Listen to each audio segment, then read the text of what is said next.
guys. Welcome to this week's episode of Anime Bros. I'm your co host, Chris, and the other co host, Matt. And today we're going to be talking about the first arc of Bleach, my first time rewatching it, and then Matt's first time watching it. So, what do you think, Matt? So we stopped at episode 63. We're going to split up into segments, so we kind of watched the first few arcs. I like it so far. I was definitely more interested as soon as they got to the Soul Society. When they were just fighting the Hollows at first, like running around town, I was kind of like waiting for things to pick up. I definitely thought when they started introducing all the different captains and that hierarchy that they have within the whole Soul Society, where they have all the different groups, and then they're even like tiered after that, like all the captains have lieutenants and then people below them. I thought meeting all those characters, I thought that's when the show really started to pick up. Yeah, definitely. I mean, I would say by far my favorite captain is Kenpachi. He just has like so much personality. And then like the fact when he went and hunted for Ichigo because he knew he was about to be strong in order to fight him, I got much respect for that. Much respect for that. Yeah, I'm trying to think. There's definitely some character that's like that. I'm drawing a blank, but who they're always just, I guess maybe like Goku. He's always trying to like seek out that strongest fighter, No, going but out like picking fights. he is, he's a goofy dude. This dude Kenpachi, he wants blood. No, I Look just at I just meant in that aspect where he's just always trying to pick fights with like the strongest person he can find. that's true. That's true. It's a slight aspect. But I mean, we're talking about Kenpachi, who's like, hey, look, I'm trying. He's basically trying to die on the battlefield. I don't think Goku was trying to die on the battlefield. He still had that save the world complex. Yeah, Kenpachi was definitely my favorite character too. Just that whole squad in general. Just everyone that was running with them. That pink-haired girl, Yachiru. Yeah, her, and then the bald dude and the eyelash dude. Just everyone that was really running with Squad 11. They were. I just feel like they. I mean, they're all following Kenpachi, obviously, so they kind of have that same mentality of in Squad 11 you got to be strong. Yeah, I wish they would have introduced Yachiru's like how powerful she was because we knew she was quick, Yeah, but we never actually see her in a battle. But what do you think of Yurichi? she seemed like she had a pretty cool backstory. She was fighting that other girl in the Toy fun. yeah, in the midst of all the chaos. They had a pretty cool duel, and she thought she was getting the best of her for most of the fight, and then Yorichi just like busted out her secret move. Exactly. So I really do like the dynamic with Yurichi and also Urahara. How did you feel when you found out about him? He's the dude with the hat. Yeah. Yeah, I think it's kind of funny that like when Yorichi's a cat, it kind of sounds like a man. I watched it in dub, but You're missing out. You're missing I out. started off in sub, but then I was also like doing some other stuff, and I was like, oh, I'll watch it in dub so I can do both. But And it, I didn't think the dub was that bad. You were saying the sub was way better, but I didn't think the dub was because sometimes like there's one character they have a really annoying voice, which I'm not trying to make fun of anyone's voice, but I guess I am. But sometimes they just portray the character like vastly differently between dub and sub. But I didn't think the main character because I watched like the first 10 episodes in sub, so I didn't think Ichigo. I didn't think he sounded less heroic or less of a badass in the dub. So that's usually the reason I'll switch from dub to sub is I'm like I can't get behind the main character. I know he's supposed to be the most badass, but he doesn't sound like one. But I thought the dub was fine. oh yeah, it's kind of funny though because I actually started off watching it in dub so I can like also focus on other work, but I just can't get past Chad's voice in the dub. The dude sounds like an emo kid, and I can't stand it. Oh, he just had like a lower tone voice. I didn't think I don't think it was that bad. He sounds emo. I don't know. He just his voice in the sub sounds like how I imagine Chad to sound like, and it just doesn't really do it to me in the dub. Um, I did like Chad though. He was a cool character, but we can circle back to the hat dude. Uh, I mean, I thought he's a pretty cool character. He was probably my favorite during they're tracking down all the hollows, so they're like back on Earth. He's Yeah. probably he was my favorite when they were doing all that. Like before I even knew about all these other characters in the Soul Society. I think it's cool how he's like running that little shop, and then he's got those two kids following him. I don't really know how they all came together. I'm kind of curious how they kind of formed that family. Yeah, I believe it goes into their backstory. And then also when you figure out how he was the one making Rukia lose her powers, I was like, damn. He like hid some sort of secret weapon inside of her. Is what how I was interpreting it, Basically, and that made her lose her powers because that was inside of her. I thought well, she was he just was, losing her power because she was on Earth for too long, and you're not allowed to be like outside of the Soul Society or something. so she was losing her power because of the Gigai doll, the doll that she was using, like the human body that was suppressing her soul society energy, whatever you call it. But if she had like stayed inside that Gigai doll, then she would have been like she would eventually turn like completely human. Is I think they were trying to allude at. So she wasn't in that when she was in the Soul Society. No, no, she wasn't. So the Gigai doll, that's just what they're in when they visit Earth. I believe so. Okay, because I actually did watch the episode right after that, and they show like Renji show up on Earth, and then he's like gets stuck on his, he can't get out of it to fight that Hollow. Yeah. So it was the artificial body that allows them to remain in the human world. Um, So Ichigo's was his real body, obviously, but everybody else's it was a fake body. yeah, because All the other Soul Reapers that were there. the Soul Reapers, like their actual body is obviously like their soul society body, because that's where they're at. Yeah. Whereas Ichigo was born in the real world, he was not in the Soul Society. Uh, so like there's like their fake Gigai bodies when they come over to the human world. But Kind of like Cone's in that fake body. He's in the stuffed animal though. yeah, he is stuff. And he was a mod soul in order Yeah. to, I guess, for specific substitutes. So for specific substitute reapers.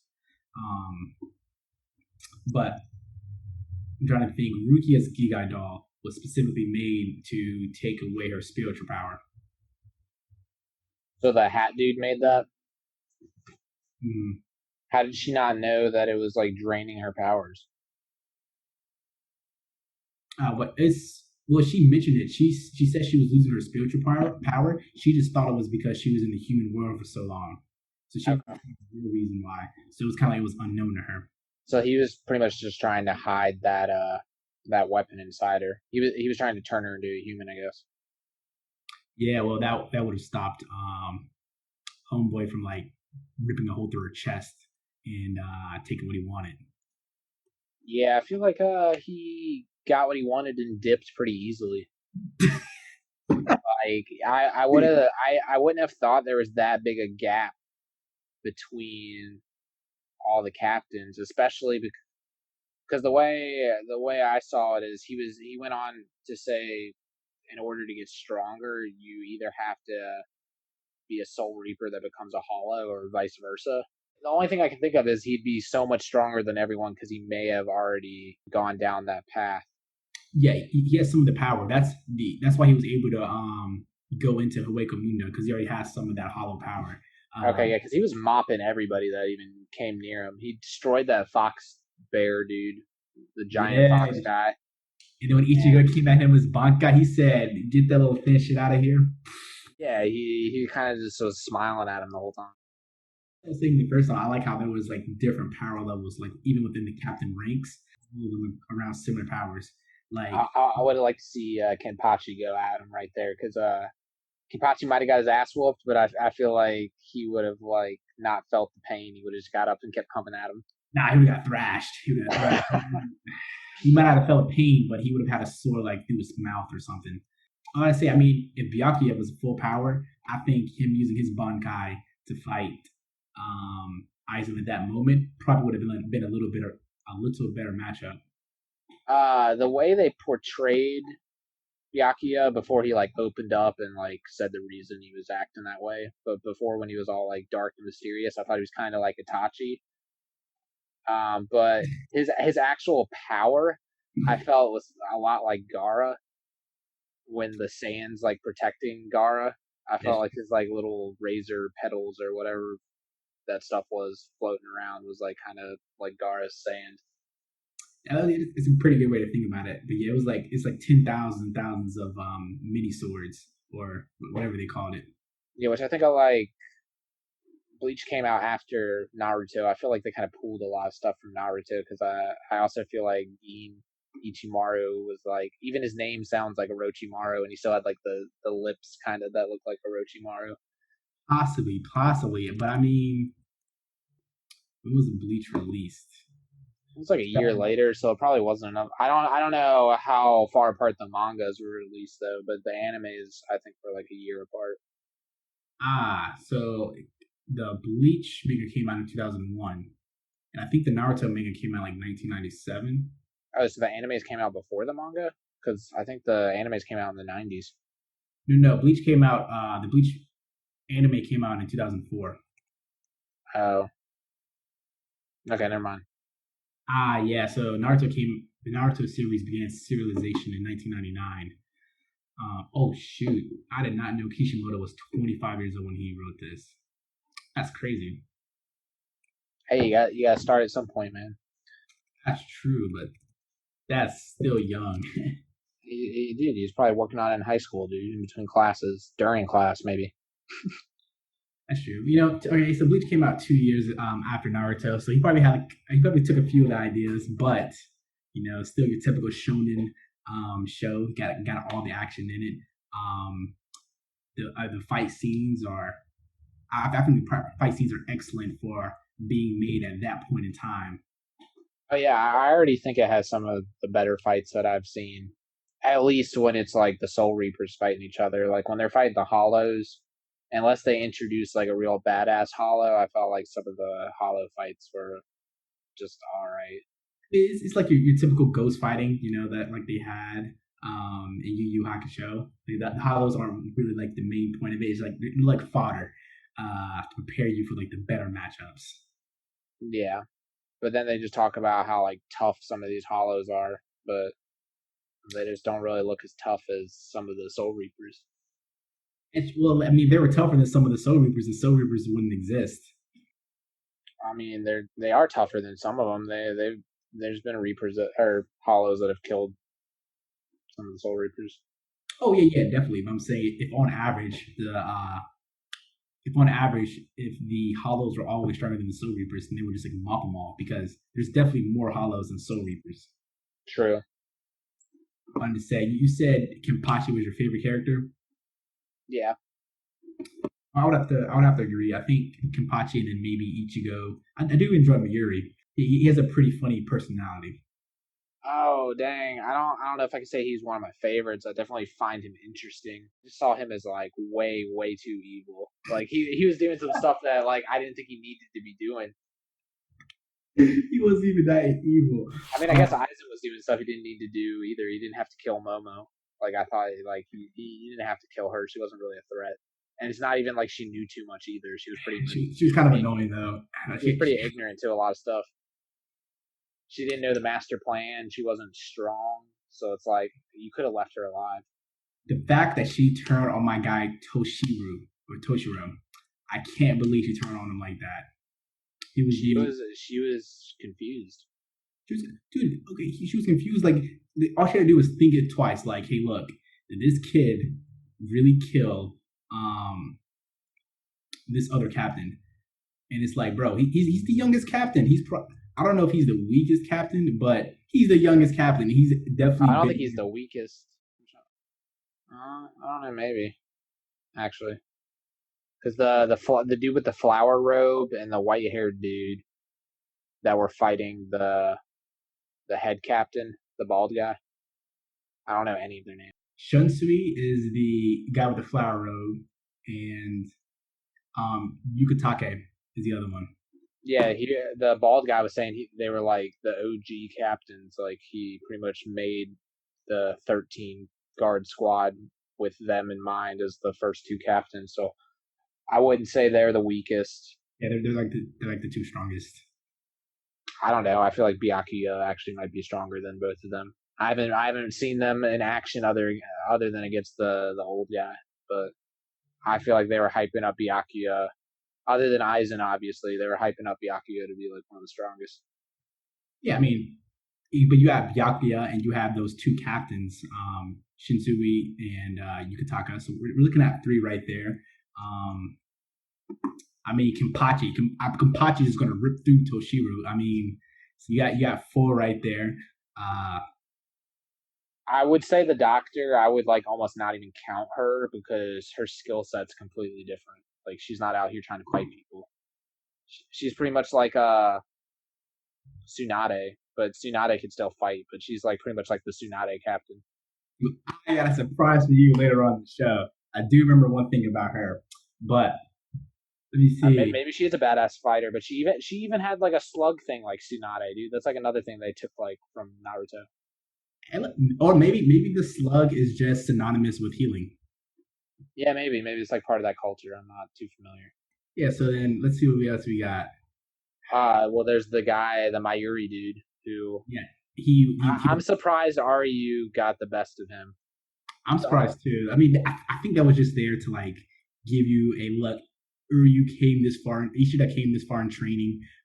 We're going to give him his time to shine. Dude, he's like a combination of Shino and Piccolo. I don't know about Piccolo.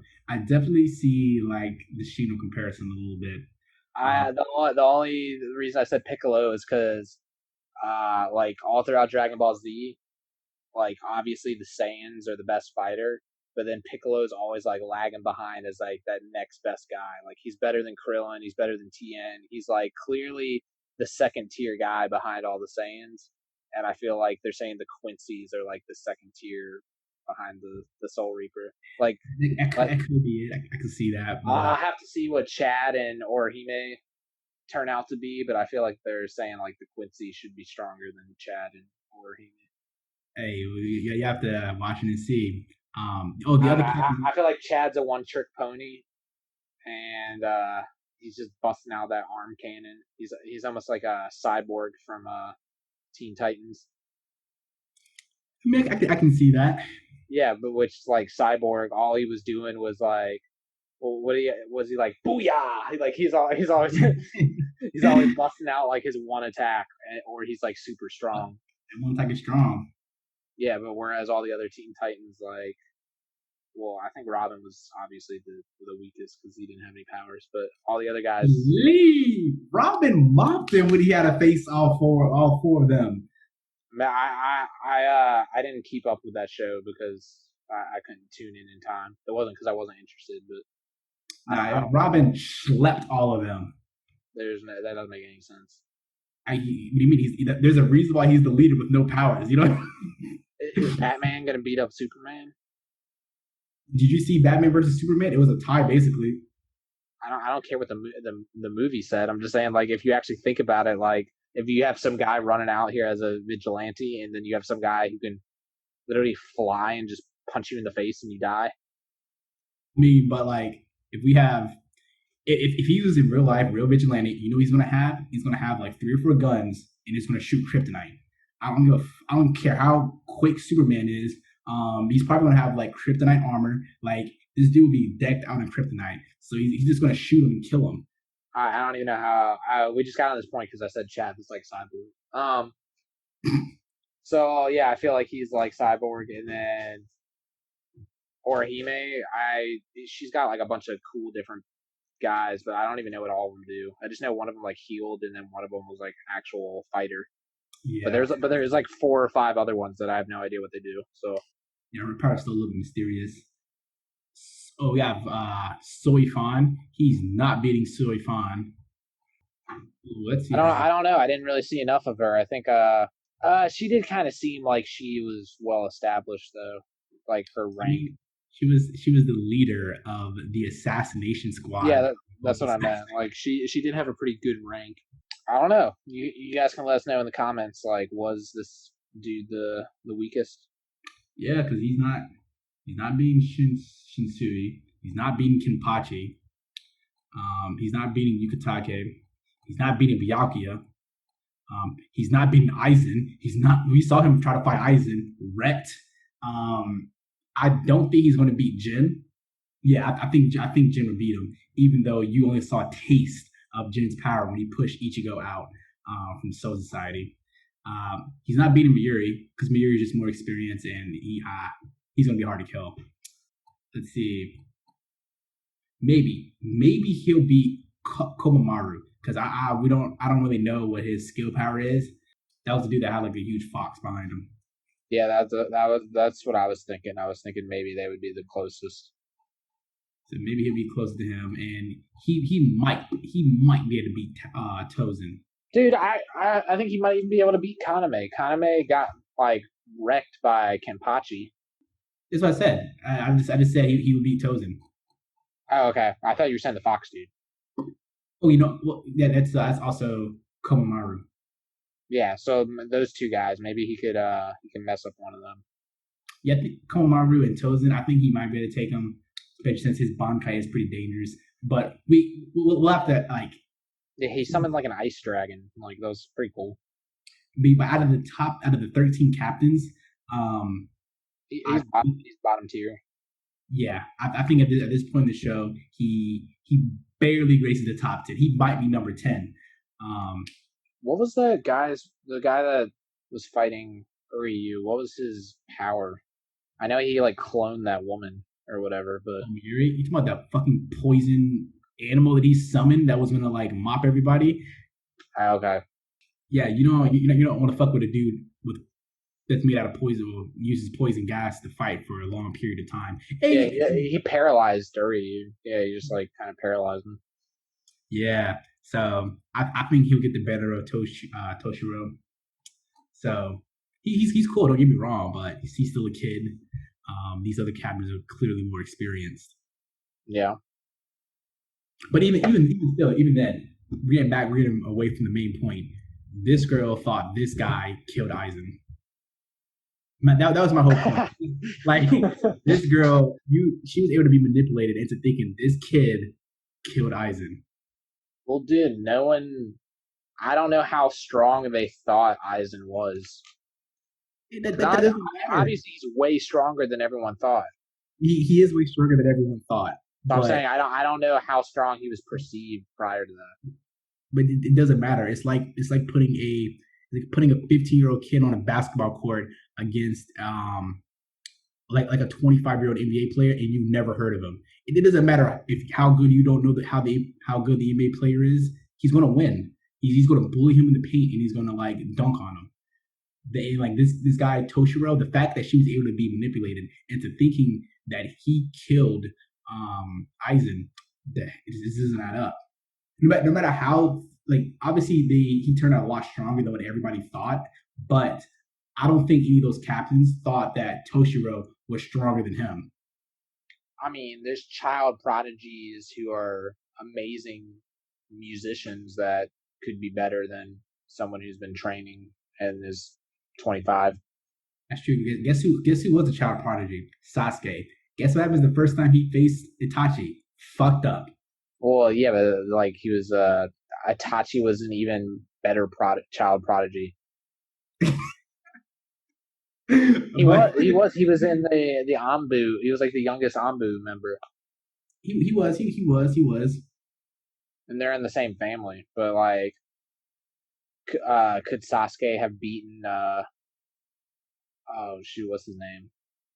What's the third Hokage's grandson's name? Oh, Konohamaru. Yeah, his sensei. Could Sasuke have beat him up? Ibusu? You think Sasuke would have beat Ibusu? I mean, Ibusu was getting mopped by Pain, and then had to have Konohamaru save him. Bro, he saved him with the Rasengan. If you do not know Pain's secret, Naruto was getting mopped by Pain. Everyone was getting mopped by Pain. This dude Konohamaru beat him with the Rasengan, and that was his sensei. Like, why could he beat him, but his sensei couldn't? I mean, that was like the Rasengan just happened to have like he happened to have like a move that can defeat him. They were trying to give Konohamaru time, saying, "Hey, look, he was able to train. He learned his jutsu from Naruto. Let's give you more screen time with the Rasengan." That's all that was. So does that mean Konohamaru was stronger than his sensei? No, he was not at all. I think if But Konohamaru, he overcame where his sensei couldn't.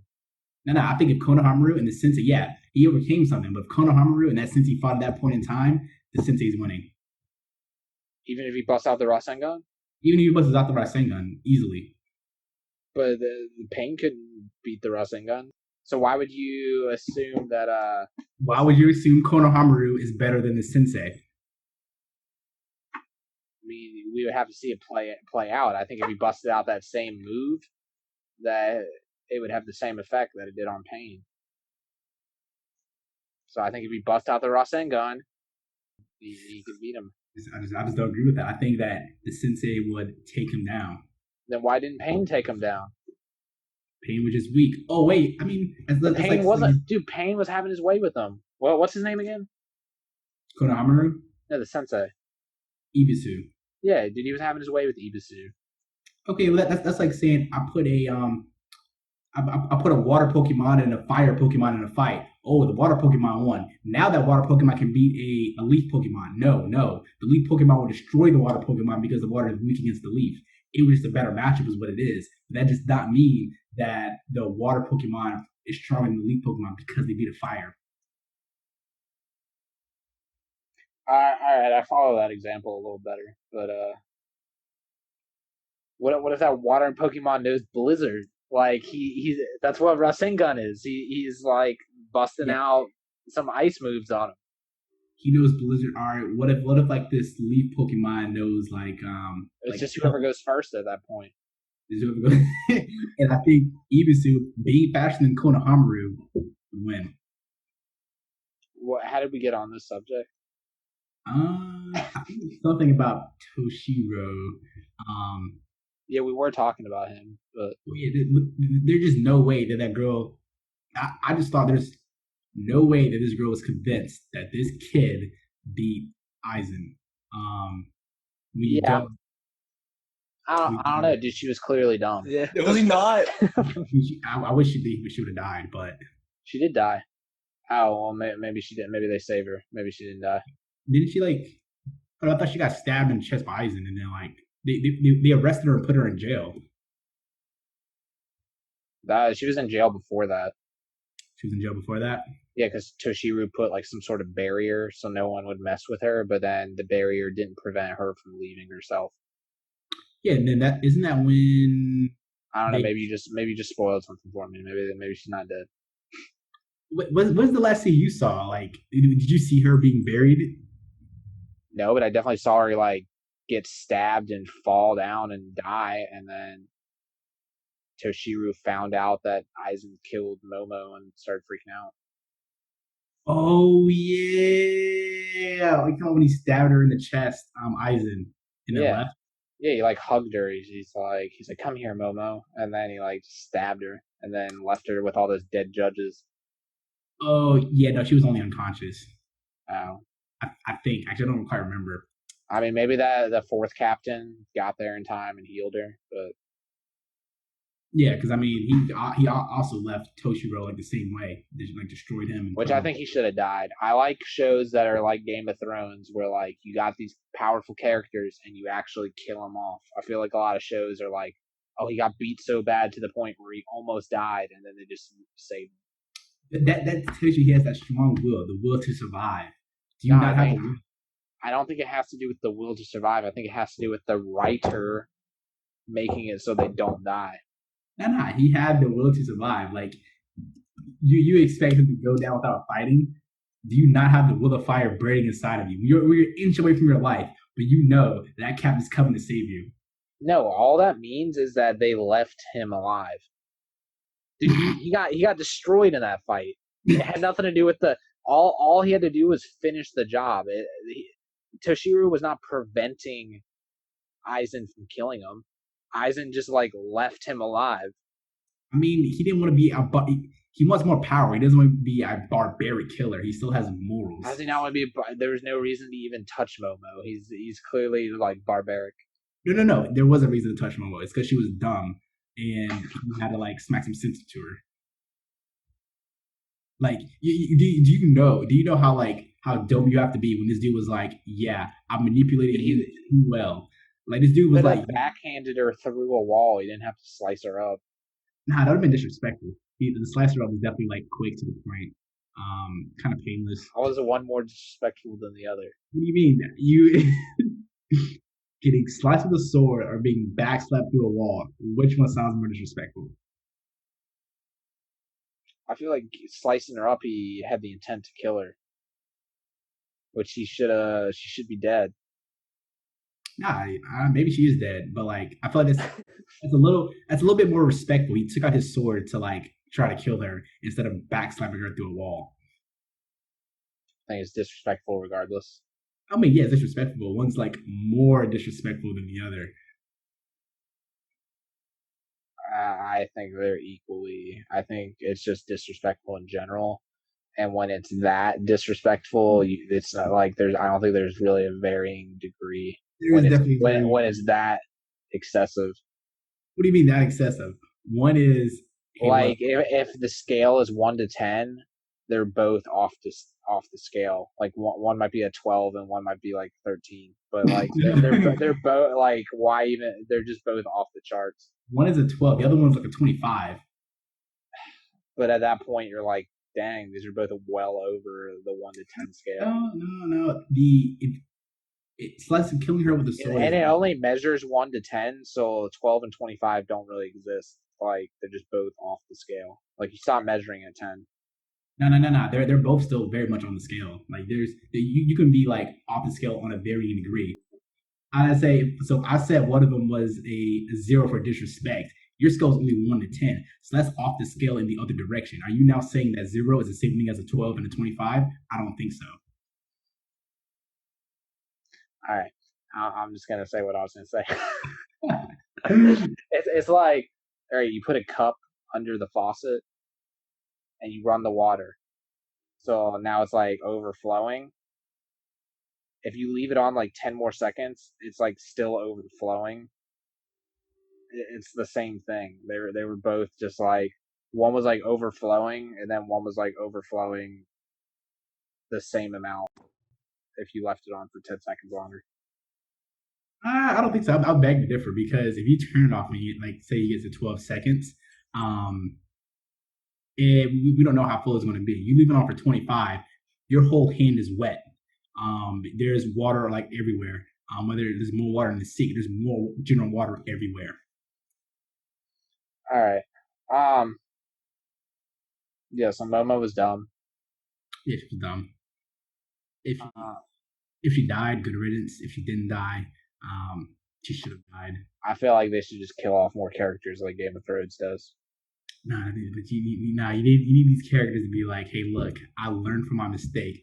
All right. Well, I think we went over all the characters that were important. Like Ichigo's dad, there's like some funny moments there, but he's not. Him and his family's not really too big a deal. I don't really see Cone being that big a deal. I think they just introduced that character for some. You don't like my dude Khan?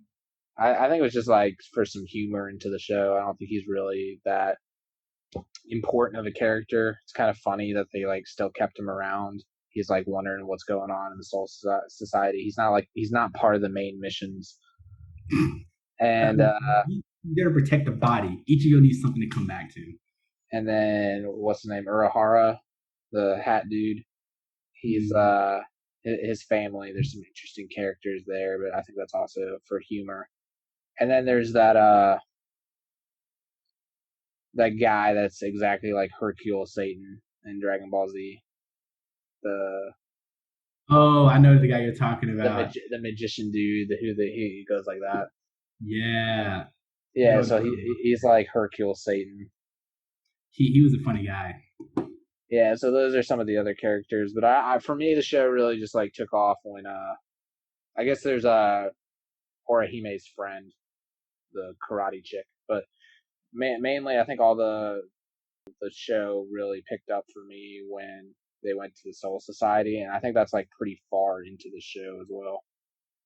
Yeah, I guess when they introduced Renji, we didn't really talk about Renji.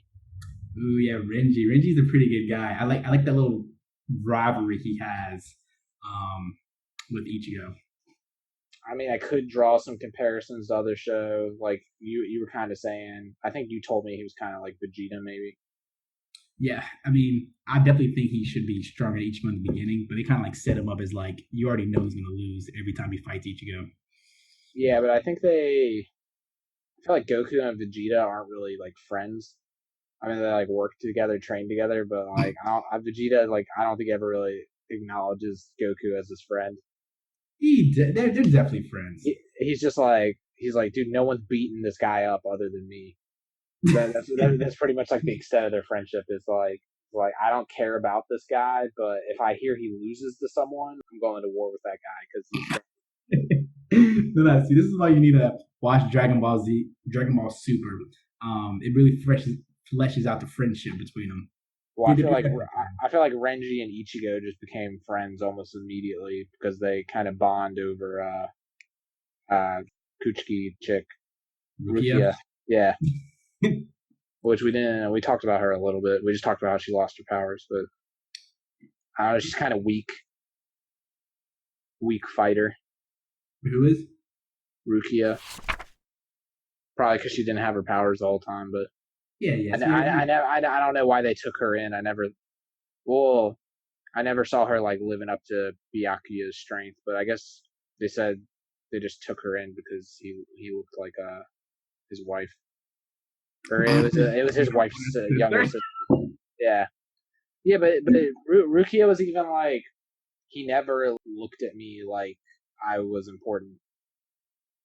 Well, when you took in the younger sister of your wife that tragically died, I would think there might be some. I think you would love her. She's like family. She's your dead Yeah, wife's younger sister. definitely. You're gonna love her, but like every time you look at her, you're gonna see also your dead wife. Like, I think we're overlooking that part. Every time you look at her, your dead wife, like she looks almost Yeah, but exactly. I don't think you would treat her poorly because of that. I think if anything, you would have like a close relationship with her because I mean they're family and your her dying wishes were to find and care for a younger sister, and instead he's fine with letting her get executed because that's what the Kuchis that's what they're supposed to follow the law. Like I thought that was such a lame. Like I thought Byakuya was so cool until I found out that's why he was letting her get. I thought he was gonna be like a villain and um the thing that was gonna like decapitate like kill her I like think it's called the H. the Hokyo Q. Yeah, I thought like some amazing power was going to reveal itself when that thing was activated, and I thought Byakuya was trying to snatch that power. I thought there was some like deep meaning behind letting her get executed, but instead he's just like, nah, dude, if I don't follow the law, who's going to? No. If your sister murdered a couple people, they're like, "Hey, look, we have to send your sister to death row." You're gonna be like, "Nah, fuck the law. She murdered 3 people, but it don't matter. She deserves to be free because she's my sister." Who did she kill? She didn't kill anybody, but I'm just giving you an example of like, hey, look, technically, Rukia broke the law, the most sacred in Soul Society, by giving her powers to somebody else. Um, those laws have consequences. I think executing her was a little bit over the top, but we did find out that I guess she technically wasn't supposed to be executed. I feel like that crime was very minor. Like maybe it was a grave offense in the Soul Society, but in reality, did you just get her and bring her home? That should be the end of it. It shouldn't be that big a deal. In reality, how would you like if the president gave the nuclear codes to like North Korea? Like yeah, I guess that was a graver offense giving Ichigo the power. I was leaving out that part. I thought they were just like, yo, you were in Earth for too long. No. This dude went from taking paper tests to swinging a sword the size of his body at like other people. That should not be overlooked. They should try to hide it. Even worse. So I think Byakuya, he played his role. He was like, "Hey, look, I don't want her to be executed, but nothing really I can do about it." I feel like the damage was done at that point. There's really no reason for her to die. She's honestly has no power at that point. So what does letting her live matter? So he should have been like, nah, I gotta save my sister-in-law. I mean, they couldn't overrule the board. The board was the one that decided to execute her. Ichigo told him what he should have done. yo, if that's the law, fuck the law. Like that's your sister-in-law, that's your family.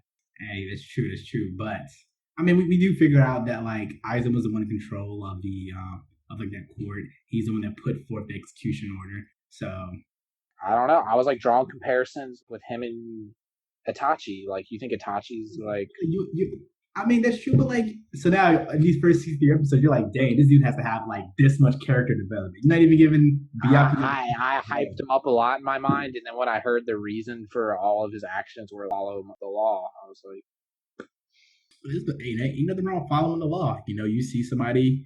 Aizen not following the law. That's why he's a better character at this point. He overtook a Byakuya. Hey, maybe I'll have to see if Byakuya redeems himself, but Aizen not out here like, oh, I gotta follow that law. I mean, he's gonna follow the law. Aizen out here like, I make the rules now. I'm on top. Yeah, I mean, but Byakuya, you know, he has to take care of a family. You know, there's just more than Rukia in that family. Yeah, he was a man for the family. He was like, hey, look, you guys want to break the law? This is what happens. Yeah, he was almost like a cop. He wasn't. I mean, he didn't turn. Oh, hey, did he look? He cared about Rukia so much. He was the one that went to Earth to bring her back. He didn't send like some other family member. He could have been a cop like that guy in Psychopaths, the guy who was fighting Makishima. Like they had the rivalry.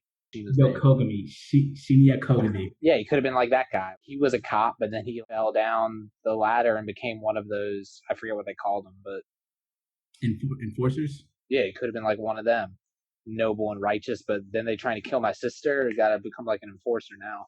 Well, like yeah, but he descended into that after like a couple seasons, right? You allowed him the character development. Now you just need allow Byakuya that same character development. I will. I'm just saying he was already hyped up, and then he proved that he didn't deserve the hype. We'll see if he gets it back. In my mind, I didn't really give him the hype from the beginning. I mean, he was all right in his fight with Ichigo, but like he was. I did, dude. As soon as I saw him destroy Ichigo in like 2 seconds, fly by him and stab him, and then Ichigo's like, dude, what just happened? Like I got destroyed so bad that I don't even know if I'm alive or dead right now. That's when I was all in. I was like, yo, this guy's like the coolest guy in the show. What happened when you saw Yurichi put him on skates? Like when she was like, hey, look, you made it on the flash step, but you're not at my level yet. That should have been like, okay, overhype on Yurichi. What? When they were doing the flash steps, because against Soifon? No. It was Ichigo versus Byakuya the second time on the bridge, and Yurichi had to come and save him and like pumped medicine into his body and took him. Yeah, I vaguely remember that, and then they like ran away and trained. Yeah, when he was like, yeah, I'm gonna teach Ichigo the Bankai in 3 days. Yeah. Yeah, and she flash stepped all over him. Yeah, but I don't think Byakuya wanted to fight her, nor do I think that he was expecting her to just come out of nowhere. And I don't even think he seemed that surprised. He was kind of just like, "Oh, you're here now." And then he didn't. And then he didn't want to fight. He's like, "I'm trying to fight this guy," so he just didn't attack her. I thought he tried to get her back, and then she said, "Nah, you're not fast enough." Well, I'm just saying, as soon as I saw him flash up Ichigo, and then he didn't even know if he was alive or dead, and Ichigo like just finished going like toe to toe with Renji, so that just shows Byakuya is that much stronger than Renji. This guy's on another level. And then I just found out he's trying to kill his sister because. He wasn't trying to kill his sister. His sister just happened. He's trying to let his sister die for a bullshit reason. What do you mean? She broke a law. She went to Earth and then like gave somebody Superman powers and pretended that was okay. I'm just trying to think of an equivalent example. Dude, okay, equivalent example. Imagine if you took an AK-47 and you went back to like 1600 and said, "Hey, look, here you go. You can use this and you can take whatever you want." Like you don't like that's not something that should be overlooked. You should be punished for that. Yeah, but Ichigo, they found out like he's not really an enemy. I mean, that's cool and all, but you didn't know that at the beginning. It's like it's like someone's robbing the store, and then it's like, oh, he's actually like what do they call him? Like Robin Hood, like steal from the rich and give to the poor. He's actually one So of those guys. vigilante. Yeah. I'm just trying to think of like an equivalent example, like with that, like one of my brothers. Like if my brother like robbed a store and then like someone came up and like beat him up afterwards and took the stuff, and then they arrested him for stealing, I'd be like, nah. Yeah, they're gonna arrest you too. Like, oh, you want to come down to the penthouse with them? I mean, I'm not just gonna let him get executed if the execution is his sentence. If it's life or death, I'm not just gonna be like, you know what? The law says he should die. That's why Ichigo ascended. Like Ichigo, I like Kenpachi, but also I think Ichigo is like a good main character. Yeah, I think Ichigo remains in my top five. I From mean, where he might be my favorite. I do like Kenpachi, but that fight with Kenpachi, like Ichigo held his own and he was talking some decent junk. He wasn't just taking Kenpachi's words. He was spitting back at him. Well, that's all I got. I have to. It looks like we're gonna get ready for the next. Oh, looks like we're gonna get ready for the next episode, the next arc. Uh, Yeah, I already watched the first episode, and Orohime gets taken away. I don't know why they keep introducing her brother as a character. I kind of wish that would stop. I'm not really looking forward to it based off what I've already seen. I feel like it's going to be something I have to power through, and then they're going to get back to Aizen. But maybe I'll be wrong. Maybe it'll be a really badass arc. But I'm just like, why they keep talking about Orohime and her brother? Like, I kind of want to get past that. I mean, I think to be honest, I give this filler arc like a 5 out of 10, 4 out of 10. Honestly, I might just like let you watch it, and then when you get to episode 91, that's what I'll pick up. Yeah, but you said you don't remember everything episode for episode, so you're not gonna be able to talk about it if you don't power through it.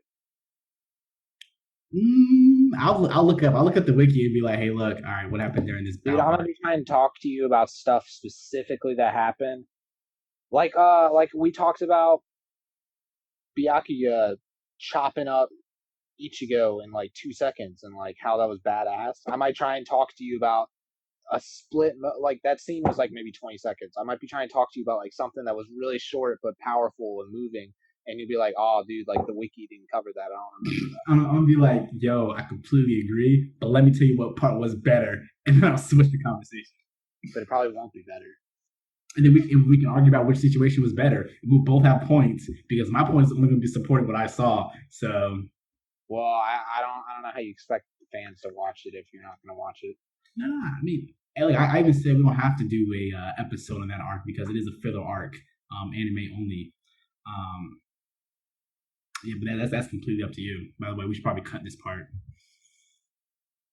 Or not. We'll just stop it now. Peace.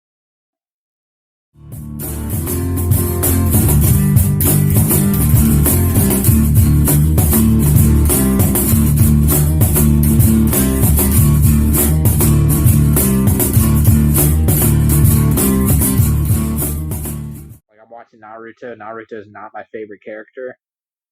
Not even close. Like I like Itachi. I like Shikamaru. I like Dara. I don't think Naruto would actually make my top 5. I like Kakashi. Like there's way more character. Third Hokage. I don't go that far. He wasn't in there long enough for me to establish me. I like the third Hokage more than I like Naruto. Like Naruto more. Naruto has some like maybe a tie. Naruto's just so far down. He's like not even up there anywhere close. I like B more than him. B's pretty cool. What about Sakura? Huh? Sakura. I know you and Andrew were like hating on Sakura in our very first episode, but I think she's underrated. I mean, she could be underrated. Like she's one of the best medical ninjas. Okay, I mean, I guess that moves over her like half a point. Like on a scale from 1 to 10, she'd be a 2, and then I guess you're underrated. Yeah, she's possibly 4. I mean, not her, but I liked Shikamaru's girl, Tamari. Tamari was pretty good. I like her better than Naruto. I like probably half of the Akatsuki better than Naruto, maybe all of them. I mean, just say you hate Naruto and be like, hey, look, Naruto was the worst character in the show. He was one of them, I think. Just because I thought he was really annoying. But the point I'm making is, I think Ichigo is like the opposite. I think Ichigo, he's probably one of the best characters in the show. I feel like Naruto just takes everyone's words. He's like, "Why are we fighting? Like, join my side." Dude, hey, look, that's what you wanted Aizen to do. You wanted Aizen to be like, "Oh, I can manipulate everybody. Join my side." Aizen was like, "I'm trying to go to war." Yeah, but Naruto is trying to manipulate him the same way that Subaru is trying to manipulate him by crying on his knees to join him. So that if you can move people's feelings like that, go for it. If someone said, "Hey, look, man, all you have to do is cry, and you can get anything you want, $1 million, $2 million," you're gonna be like, "No, I'm too manly to cry." I wouldn't say I was too manly to cry. I would just have to like figure out how to cry. I don't think. Yeah, I would have to like inflict pain on myself. It's not. No, I'm saying if someone say, "Look, Chris, you can get anything you want if you cry." I mean, I'm crying 24/7. There's like no doubt about it. I don't have to make myself cry. I just know I can cry to get whatever I want. You're out here like, damn, I gotta force myself to cry if I possibly want $1 million. Like you're the one who has to go chop off his arm to possibly. I don't cry that frequently. I'd have to like think of something really sad. I have a million reasons why. $1 million of why of things to be sad about. Like yeah, maybe it'd be easier if I had more incentive. See, I'm saying I just don't need. I wouldn't. You make yourself cry right now. What's that? You make yourself cry right now for the fans. I can't because there's not $1 million on the line. Well, yeah, but you're saying you could do it if there's $1 million. That's the incentive. Could you just do it for our fans? Is that not an incentive? It's not good incentive. Like the incentive I would need is. Well, if you guys want to see Christian cry next episode, like drop a like or something. Well, look, I said how many likes do we need for you to cry? None. Actually, no, I would decline anyways. I'm just saying that if our show got really big, if someone wanted to see you cry, you wouldn't do it for getting the show big. Maybe we can make some merch and then make $1 million that way. All you had to do was cry and get all these likes. I'm just saying, hey, look, if somebody came up to you and say, hey, look, just act like Subaru, you can get anything you want. If you cry, I'm doing it. You're saying, oh, I need an extra incentive. Like, that isn't the incentive right there. You can get anything you want. That should be the only incentive you need. I don't know. I would have to be presented that opportunity. Maybe it would be really easy to cry if I was in that situation, but I'm just saying, I don't know. I'm just saying, I do know. Because you're pretty much saying, like, if I cry and I get something I want, I can cry on the spot. pretend that you want to cry right now. Let me see that you can just do it on the spot. No. And you're saying, oh, I would need an extra incentive in order to get anything I want for crying. Like I would have to force myself to cry. I'm gonna try and cry right now. I don't think I can do it. I mean, because $1 million isn't on the line. That's what I'm saying. I'd have to be put in that situation. Maybe it would be really easy to do it. Fair enough. I just think that if someone was like, hey, look, $1 million, just cry. No problem at all. Now I could be wrong. Maybe you're right, but that's what I'm saying. It's like I can't just do it right now. Yeah, there's no $1 million on the line. But Subaru's life was on the line. And he was able to manipulate these people.